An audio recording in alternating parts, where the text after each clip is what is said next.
Oh, my world didn't just change in that car, it shattered. My name is Lydia Monroe. I'm 62 years old, and I thought I knew what heartbreak felt like. I was wrong. The most cruel and heartless plan wasn't hatched by strangers, but by my own family, the people I loved most. It all started with a simple, motherly impulse. I wanted to surprise my only son, Javier, AD, spent the afternoon baking his favorite chocolate cake and decided to drop it off at his office. When I got there, I spotted his silver sedan in the parking lot, and a silly, mischievous idea popped into my head. I'd hide in the back seat and pop up to surprise him when he got back from work. The car was unlocked. I slipped inside, crouching low, my heart fluttering with excitement. Then I heard footsteps. The driver's door opened, which Javier there, but then the passenger door opened too. A woman's voice. Raquel, his wife. At first I thought, how sweet, they're leaving together. But then she spoke, and her tone was colder than ice. Are you absolutely sure no one will suspect anything when it happens? My breath caught in my throat. Raquel, we've been over this, Javier replied, his voice so casual it was chilling. The plan is perfect. Mum will have a very natural, very believable accident. No one questions an elderly woman falling down the stairs in her old house. The air left my lungs. My son, the boy I raised all by myself, after his father died, he was planning my death. And after the funeral, Raquel continued, her voice filled with greed. We sell that old house and move to the subdivision. With the $200,000 from the property and her savings, we can finally live our dream. The house she called old was where I'd spent sleepless nights nursing him through fevers. Where I'd celebrated every one of his birthdays. Every memory was a knife twisting in my chest. Alvin and Patricia are on board, right? Javier asked. My own brother, his wife. My heart broke all over again. Of course, Raquel said with a dismissive laugh. Your uncle is desperate for money since he lost his job. And Patricia says it's time the family got what they deserve from your stingy mother. Stingy. I worked cleaning houses since I was 18 years old. Dup. I sold my own wedding ring just to buy him his first computer. The life insurance will help, too, Javier added nonchalantly. Another $100,000, no questions asked. In that moment, listening from the backseat of his car, the loving, trusting mother I had been, died. When they finally left, I emerged a different woman. But to understand this betrayal, you need to understand our story. Javier's father died when he was just 8. I was suddenly a single mother with a child to support, and only a high school diploma, so I started cleaning houses. My hands were raw, my back ached constantly, but I never complained. Javier was my entire world, my purpose. When law school seemed like an impossible dream for him, I took a second job. I worked from 5 in the morning until 11 at night, selling homemade tamales on the weekends. Your job is to study, mijo, I'd tell him. Leave the rest to me. The day I enrolled him in college, I cried with pure joy. All my sacrifice felt worth it. Then, he met Raquel. After their lavish wedding, which I helped pay for, his visits became rare. Tone. I noticed the change in him, a condescending tone, as if he was suddenly ashamed of his mother who cleaned houses. Now, sitting in my silent kitchen, all the pieces clicked into a horrifying picture. The greed, the resentment, the cold calculation. My son didn't just want my money, he was willing to kill me for it. I had a decision to make, I couldn't just be their victim. Sleep became impossible. The echo of their conversation played on a loop in my mind. I had to know how deep this betrayal went. So, I started watching them. I discovered a financial house of cards. Javier made good money as a lawyer, but they were drowning in over $50,000 of debt.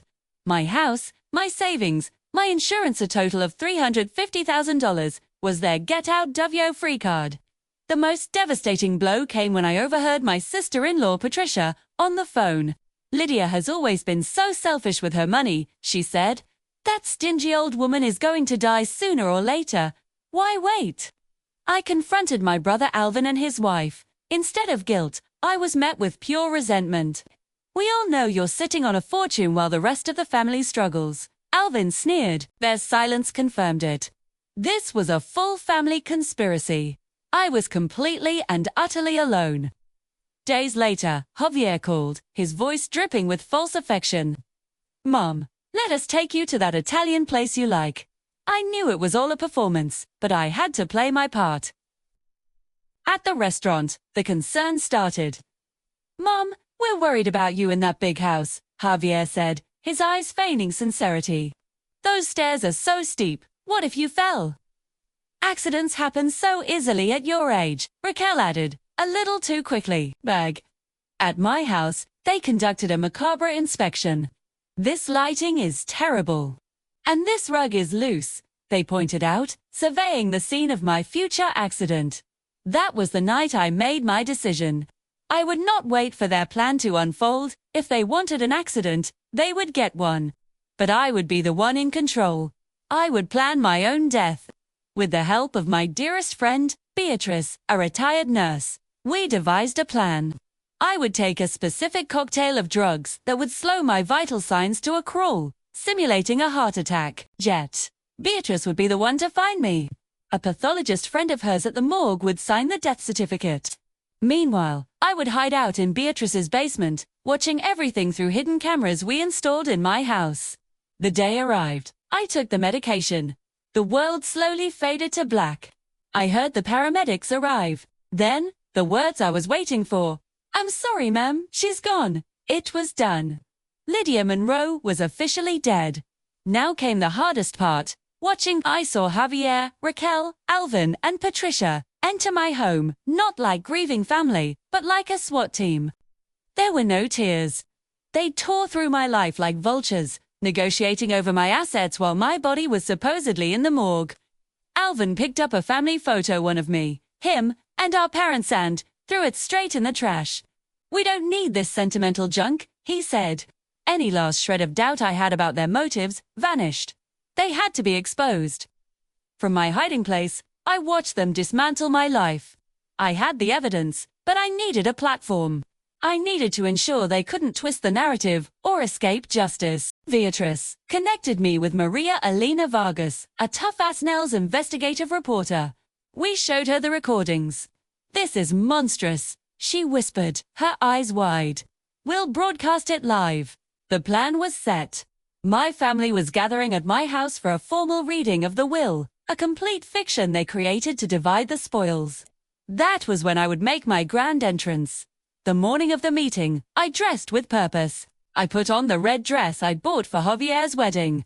If I was going to rise from the dead, I would do it with power. I walked toward my own front door, a phalanx of cameras and police officers behind me. Are we live? I asked Maria Elena. Yes, ma'am. We're live. I turned the key in the lock and pushed the door open. Raquel saw me first. Her face went sheet white, and she let out a blood-curdling scream. Javier shot up from my favorite armchair, his jaw on the floor. Mum, but, ... you're dead. Hello, my dear family, I said, my voice calm and clear. I hope I'm not interrupting. Maria Elena stepped forward with her microphone. We're broadcasting live what may be the most shocking story of the year. What is this? Javier yelled, hysterical. It's simple, Javier, I said, looking him dead in the eye. I've returned from the dead to hear how you plan to divide my inheritance. I took out my phone and played the recording from his car. Their own voices, coolly planning my accident, filled the room. As the damning words played out, their defiance crumbled into sheer panic. A police officer stepped forward. You are all under arrest for conspiracy to commit murder. As they were being handcuffed, Javier looked at me, his eyes pleading. Mom, please, this is a mistake. I love you. Love me.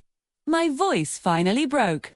You love someone you plan to kill for $200,000. The conversation is over. I had one. But as they were led away, all I felt was a profound, liberating emptiness. The legal process was swift. My recordings were irrefutable. Javier was sentenced to 20 years.